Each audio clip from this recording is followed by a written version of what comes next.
నమస్తే, welcome to అమెరికానా vlogs. Time 7:15 అవుతుంది. Temperature బయట 10 డిగ్రీలు ఉంది. సో ఎల్లుండి థర్స్డే, ఇప్పుడు థ్యాంక్స్ గివింగ్ వీక్ నడుస్తుంది ఇక్కడ, మీకు తెలుసు కదా. బ్రేక్, పిల్లలందరికీ బ్రేక్. సో మా వాడిని ఇప్పుడే టైక్వాండో క్లాస్లో డ్రాప్ చేసి నేను మా పక్క వాళ్ళ మటుకు వచ్చినా మీకు డీల్స్ చూపిద్దామని. సో యాక్చువల్గా ఆన్లైన్లో మండే November 25th రోజే స్టార్ట్ అయినాయి. ఇగోండి, ఈరోజు in store Friday November 29th రోజు 6 గంటలకు స్టార్ట్ అవుతుంది అంతా.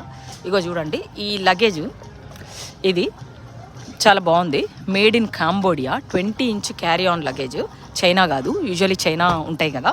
సో చాలా బాగుంది. దీని ధర వచ్చేసి, ఇది నాకు చాలా మంచి డీల్ అనిపించింది. ఇగోండి, $25 అంటే ఇండియా ప్రైస్ చూసుకుంటే $1,300 పడుతుంది ఈ క్యారీ ఆన్ లగేజ్కి. మళ్ళీ చాలా బాగుంది. ఇది చూస్తే 20 inch, తర్వాత push button telescopic trolley handle, 360 spinner wheels, interior compression stops and pocket.